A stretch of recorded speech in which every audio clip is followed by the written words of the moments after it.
ને આગળનો ઇતિહાસ જાણીએ તો અર્જુનના બાણથી કર્ણનો ધરાશાય થયેલો.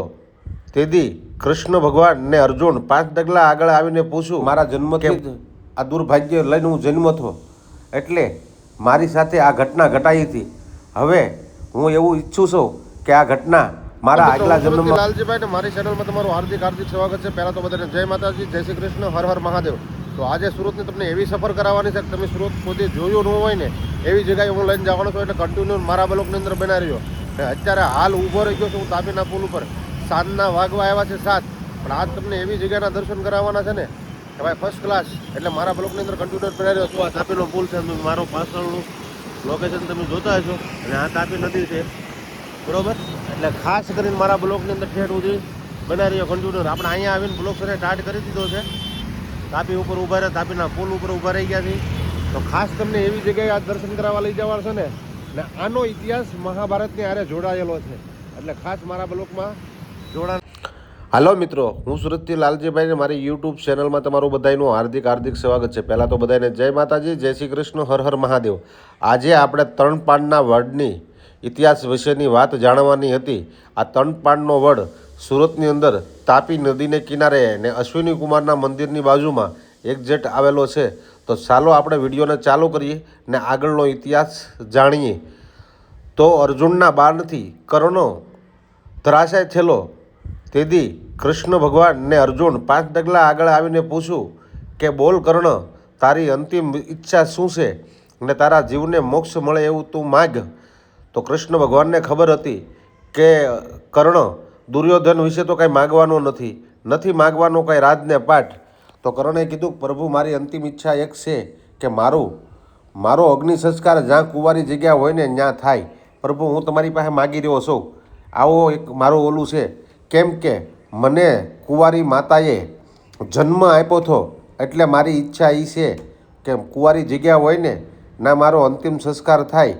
તો ભગવાન કૃષ્ણએ એને અંતરદ્રષ્ટિથી જોયું. એટલે તાપી નદીને કિનારે અને અશ્વિની કુમારના મંદિરોની બાજુમાં આ કુંવારી જગ્યા હતી. એટલે 5 પાંડવો અને ભગવાન કૃષ્ણ સાથે મળી ને કર્ણનો અગ્નિદાહ કર્યો. અગ્નિદાહ આપી દીધો ત્યાં. ને પછી 5 પાંડવોએ પૂછ્યું કે હે પ્રભુ, આની સાબુતી તમે દુનિયાને શું આપશો કે આ કુંવારી જગ્યા છે એમ. તો કૃષ્ણ ભગવાન બોલ્યા કે હે અર્જુન, ઊભો રહે, આ વસ્તુ આપણે કર્ણને પૂછી લઈએ તો અજંપો થાય ને આપણને. તો કે ભાઈ આ કામ અજંપો, પણ તેદી એ વસ્તુ સત્ય હતું. એટલે કર્ણ ઊભો થઈને બોલ્યો કે હા, આ જગ્યા કુંવારી છે. કેમ કે તાપી નદી છે એ સૂર્યપુત્રી છે ને મારી બેન છે, હું પણ સૂર્યપુત્ર છું. તો આ વસ્તુ સત્ય છે. હું મારા પરિવારને સારી રીતે જાણું છું. અશ્વિની કુમારો છે એ મારા ભાઈઓ છે, તાપી નદી છે એ મારી બેન છે ને હું પણ સૂર્યપુત્ર છું. તો આ વાત સત્ય છે કે અહીંયા 2 પગ મુકાઈને એટલી જમીન કુંવારી છે. તો આ ભાગ હું લઈને મારા જન્મથી જ આ દુર્ભાગ્ય લઈને હું જન્મ થયો, એટલે મારી સાથે આ ઘટના ઘટાઈ હતી. હવે હું એવું ઈચ્છું છું કે આ ઘટના મારા આગલા જન્મમાં મારી પાછળ ના આવે. એટલે મને જ્યાં કુંવારી જગ્યા હોય ને ત્યાં મારો અગ્નિ સંસ્કાર કરવામાં આવે. એટલે ભગવાને કીધું કે સત્ય છે આ. જ્યાં કાંઈ પણ વસ્તુ વધતી ના હોય, જ્યાં પણ કાંઈ વસ્તુ ફળ ફૂલતી ના હોય, જ્યાં કાંઈ પણ વસ્તુ વધતી ન હોય, એટલે એ કુંવારી જગ્યા ગણાય. આવું કહી અને કૃષ્ણ ભગવાને કીધું કે જા, આ કુંવારી જગ્યા છે એનો પ્રભાવ અહીં સત્ય છે.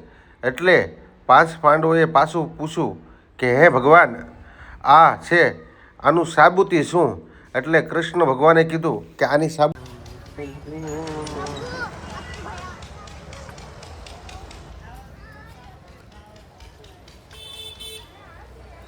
ફાઇનલી ભાઈ આપણે તરણપાળના વડે પહોંચી ગયા છીએ ને મંદિરની અંદર ગેટની અંદર પ્રવેશ થતા જ તે પહેલાં દાદાનું એટલે મહાવીર હનુમાન દાદાનું મંદિર આવે અને આમ દાદાના દર્શન કરો એટલે તમારી તમામ મનોકામના પૂરી થઈ જાય. એટલે ફાઇનલ આપણે પહોંચી ગયા છીએ તરણપાળના વડે.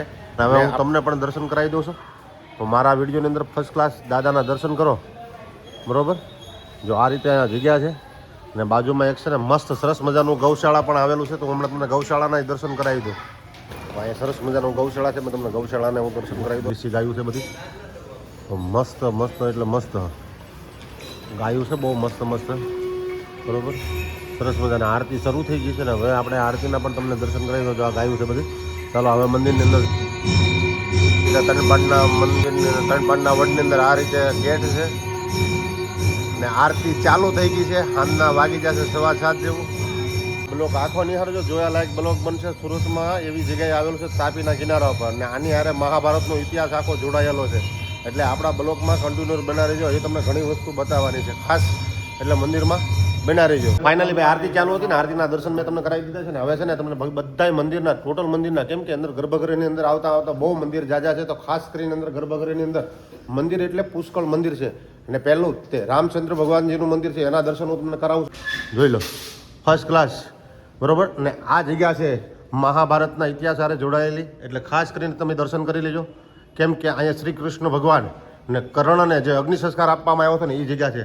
તો ચાલો હવે હું તમને છે ને બધાય મંદિરના, જો પાછળ આપણે જે ગેટની પાછળ દરેક મંદિરની પાછળ જાય એટલે હનુમાન દાદાનું મંદિર છે, બરોબર. સરસ મજાનું મંદિર છે ને હવે હું તમને છે ને આખી જગ્યાના દર્શન કરાવી દઉં. ખાલી મારા બ્લોકમાં ઠેઠ સુધી બના રહેજો. જો અહીંયા છે ને કર્ણને અગ્નિ સંસ્કાર કરવામાં આવ્યો હતો એ જગ્યા છે.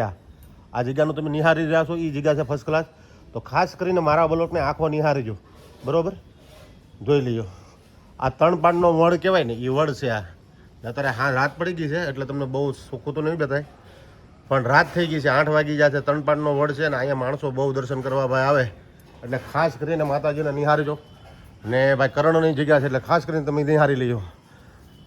માણસ દૂર દૂરથી અહીંયા યાત્રાળી આવે છે દર્શન કરવા માટે.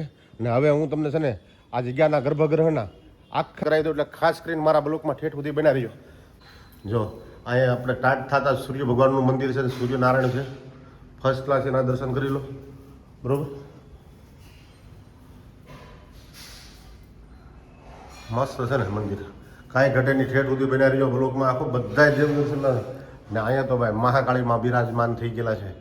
આની અંદર બધા દેવી દેવતા છે, એટલે ખાસ કરીને તમે મારો બ્લોક આખો નિહાળજો, બરોબર. આ જગ્યાના દર્શન કરવા દુર્લભ છે ભાઈ. ખાસ કરીને જેના ભાગમાં હોય ને એને આ દર્શન થાય એવા દર્શન છે. તો ખાસ કરીને આપણો આખો બ્લોક નિહાળજો. ખાસ કરીને હું તમને આખો બ્લોક બતાવી રહ્યો છું, બરોબર. પહેલેથી છેલ્લા સરસ્વતી માતા છે, મેન હું તમને નામ આપતો જાઉં છું. જેટલા હું દેવી દેવતાના નામ વાંચી શકું એટલા તમને બતાવતો જાય. અને પછી હું તમને જગન્નાથ મહારાજ,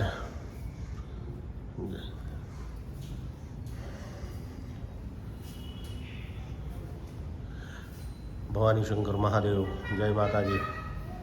અને અહીંયા સાત શિવજી બિરાજમાન થઈ ગયેલા છે, જુઓ, બરોબર. આનો ઇતિહાસ 2000 વર્ષ પહેલાંનો જોડાયેલો છે. અહીંયા મંદિર બહુ આવેલા છે, કેમ કે નાના મોટા ટોટલ મંદિર છે. ને આ ભોળાનાથની લિંગ છે ને આગળની બાજુ, બરોબર. ને અહીંયા નંદી મહારાજ બિરાજમાન છે, બરોબર. આ શિવજી મહારાજનું મંદિર છે.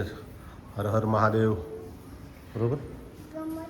ને અહીંયા જે ઋષિ મુનિ હોય, જે માણસ હોય, ખાસ કરીને તપસ્યા અને ખાસ કરીને જે વ્યક્તિએ પૂજા કરેલી છે એનું છે આ. તો આ મેન જગ્યા છે. અહીંયા કર્ણને સુરાવવામાં આવ્યો હતો અને 5 પાંડવ અને કૃષ્ણ ભગવાન અને રાધાજી સાથે આ મેન દુર્લભ દર્શન છે, એટલે ખાસ કરીને કરી લેજો, બરાબર. તમે જોઈ લેજો.